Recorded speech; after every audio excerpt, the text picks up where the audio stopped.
In the age of social media, there's plenty of pressure to live a life that looks perfect. So today we're taking some of that pressure off and sharing a day-to-day approach that focuses on progress, not perfection.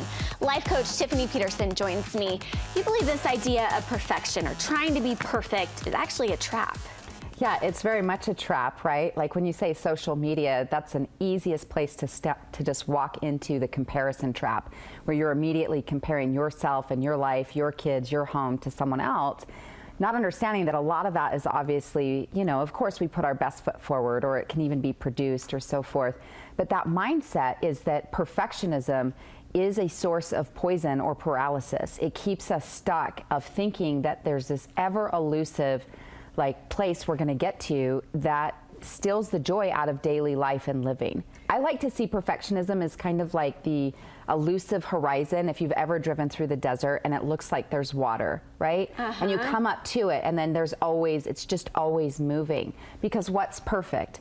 Perfect with your health, perfect with your children, perfect with your home. There's always a next level we can create. So I believe it absolutely can just zap the joy out of daily life. And so is there something in the day-to-day that we can do to actually make that perfection less of a goal? Yeah, so I think first and foremost, it just becomes, the consciousness is to become aware of it and also to be aware of what's fueling it, right? Underneath perfectionism is really just fear. It's a face of fear, of often the fear of, am I going to be enough? The fear of, am I going to be judged, right?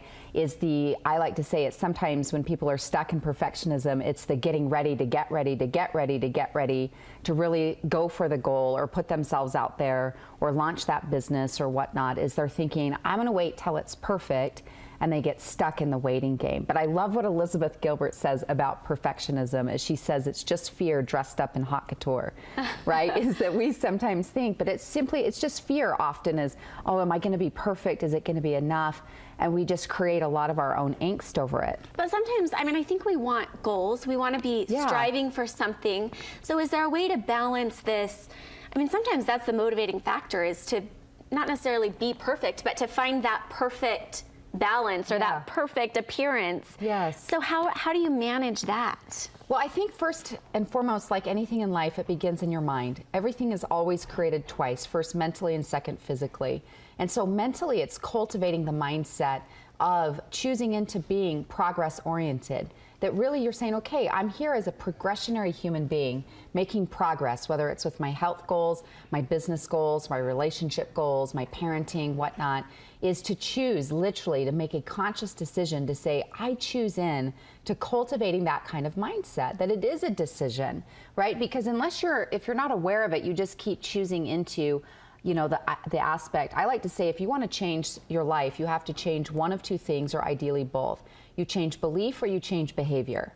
And so you can keep trying to scramble in your behaviors for perfection, or you can just change the belief that truly being progressionary is indeed enough. And living in the moment, it seems. Of course. So choosing to live now instead of choosing to live for what tomorrow might be better. Right. And it's just, so I'm all about, of course, as a life coach, having goals and having progress and moving forward. However, the dynamic is that making sure that you're creating and loving and being present to the life that you already have. Is yes, have goals, but not so much that those goals create this perfectionistic pie-in-the-sky standard that you'll just never live up to. So how do we get to that place where we do take action and we say, okay, we're going to do this? So I love this thought, and tell me what you think of this, but I love to cultivate the thought process of choosing into imperfect action, right? And I love to ask that as a $1 million question whenever I'm speaking or for coaching clients is, am I willing to take imperfect action towards my goals? Because again, if it's, I have to be perfect, I have to lose X amount of weight or have the perfect website or have this or that before I get started or move forward on a goal, you'll wait a really long time. So it's a willingness and awareness to take imperfect action to achieve our goals. And sometimes that wanting to be perfect does actually delay our progress. Yeah. Ironically, right? Is it saying, hey, I'm going to wait, or I'm going to be stuck here, or I'm in the fear of it, rather than I'm in the committed path. Isn't about perfection. It's, am I in practice of these principles, right? I'm not perfect at the same principles I coach in, right? But it's the dynamic is I'm committed. And any one of us can be committed to progress. Isn't perfection, but it is about the path of progress. And tell us about this 5% more action rule. What is that? So I love this. It's the concept of move the needle. When you're looking to change your life, if you want change that sticks, is you want to create habit change. And how we often do that is the 5% more.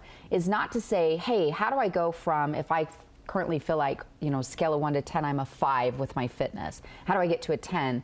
Versus my coaching to you would be, how do you go to a 6? Would be a 5% more. It's the small changes. Is if I was just to take 5% more action on this goal, or with my organization, or with my blogging, or with my, being more checked into relationship, whatever your goals might be, is that small move the needle thought process is what is, one, doable, and sustainable. And it's the idea that that small little needle moving, is actually creating a bigger change in the end. Yeah, is that anything that becomes habitual has massive influence to your life. But they're small, simple things, right? That's why they're powerful, as Jeff Olson in his work, The Slight Edge, great book, I love reading that, is called the aspect of it. They're easy to do, also easy not to do, but the easy to do with consistency creates habit change. And then you're celebrating those small wins. Last thing I like to encourage people is in the progress mindset is to celebrate your wins. Whether they're small or so forth, but is having your own back and champion yourself as like, hey, I made some healthy choices this week, or I got my closet organized, or whatever, again, your goals might be. But that celebration, I find, is fuel to continuing the path of progress, for sure. Okay, well, thanks for stopping by. And where can people get more of your insight? Yeah, you can find me. My website's tiffanyspeaks.com, or Facebook, Tiffany Peterson. Any of those are fine. Okay, well, thanks for stopping by and getting us in this mindset. We appreciate it.